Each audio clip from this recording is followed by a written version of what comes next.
Hello children, this is Naresh Mathur. Today we are going to discuss first exercise of chapter number 2, polynomials. Before starting the exercise, let me remind you the basic concepts of one of the most important concept of polynomial, that the power of any polynomial must be whole number. Remember this thing we have discussed in the previous video. So the first question is based on this concept only. If we are given some polynomials, we need to tell which one of them are polynomials in one variable and which are not. Let's see. In the first polynomial, we are given 4x square minus 3x plus 7. Here we can see the powers of x is 2, and if we are given nothing, then we can consider it as 1. So 2 and 1 both are the whole numbers, so we can say yes, 4x square minus 3x plus 7 is a polynomial in one variable x only, as exponents of the variable in different terms are whole numbers, therefore they are polynomials. Alright, next one is y square plus root 2. We have to focus on the value, on the power of y only. So we have 2 is a whole number. Yes, it is also a polynomial in variable y. In the third one, we have 3 root t plus t root 2. Now see here, we are given root t. What does it mean, root t? It means t tends to power half. Square root means t tends to power half. As we discussed, the power of a variable must be a whole number. It means it can't be negative, it can't be fractional. So 3 root t plus t root 2 is not a polynomial, as exponent of variable t in first term is not a whole number. Now next one is y plus 2 upon y. Y is fine, but what about 2 by y? It means 2 into y tends to power minus 1. Again we are having a power minus 1, which is not a whole number, therefore it is also not a polynomial. The last one is given as x tends to power 10 plus y cube plus t tends to power 50. Of course 10, 3 and 50 are the whole numbers. It is a polynomial, but it is a polynomial in 3 variables, as x, y, t are 3 different variables we are given. So it is a polynomial. Alright. Now the second question comes, write the coefficient of x square in each of the following. Now the term comes coefficient. Coefficient means what? The numerical term which is associated with the given term. Let's say we are given, we need to find the coefficient of x square.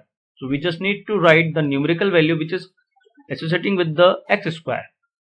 Now see, in 2 plus x square plus x. Now 2 is different, x is different. We need to focus on only x square. So what is the numerical number with the x square? If we are given not a number, so we can consider 1 here. So the coefficient of x square would be plus 1. We have to consider symbols also. Similarly here, if we are given 2 minus x square plus x cube, we need to find the coefficient of only x square. So what is the number with the x square is minus 1. So minus 1 would be coefficient of x square. Easy. In the third question, pi by 2 x square plus x. Now it is clearly visible the number which is coming with the x square is pi by 2. So the coefficient of x square would be pi by 2. Now in the last question, root 2x minus 1. Can we see any term having x square? No. If it is not given any term with the x square, so we can say the coefficient of x square would be 0. or we can rewrite, or we can understand this thing in this form also. So 0, if I write 0 x square doesn't make any changes in the term, so the coefficient of x square would be 0 here. See, here's the answer: 1 minus 1 pi by 2 and 0. Now in the third question, we need to give one example each of binomial of degree 35 and a monomial of degree 100. Binomial means algebraic expression having two terms, and monomial algebraic expression with having only single term. So we can write any number with a degree 35. So we just wrote 2x tends to power 35 plus x. We need to remember this thing, that the highest power must be 35. This x can have any value, but it should be less than 35 or it should be positive 1. Alright, now we need to write an example of monomial of degree 100. So we can write minus 7 x tends to power 100, or you can write positive 5 x tends to power 100. Only x tends to power 100 would also be fine. Alright, now I think you can understand the thing, that if we need to write the number with degree 100, so we can write any number with degree 100, or as it is given that we need to write only monomial, so we'll write only single term. Yep. Now we need to write the degree of each of the following polynomials. Degree means the highest power of the algebraic expression is referred as degree. Alright, so in the equation, in the polynomial 5x cube plus 4x square plus 7, so the highest power of x is here 3.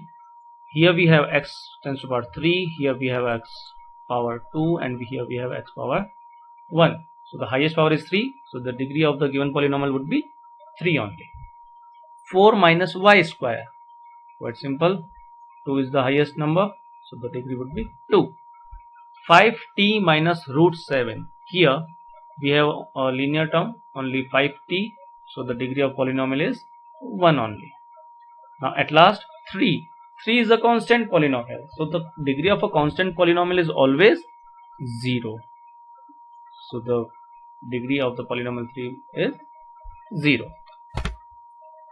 Now the last question, we need to classify the following as linear, quadratic and cubic polynomials. What is the identification of a linear, quadratic and cubic polynomials? The degree of linear polynomial is 1, the degree of a quadratic polynomial is 2, and the degree of cubic polynomial is 3. Just see it.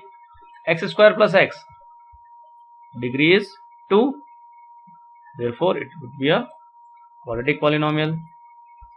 X minus x cube, highest degree is 3, so it would be a cubic polynomial.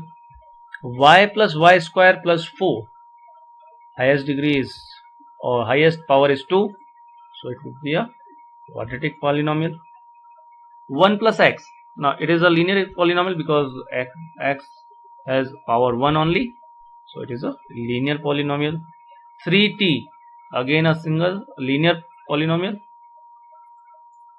r square power is 2, so it would be a quadratic polynomial.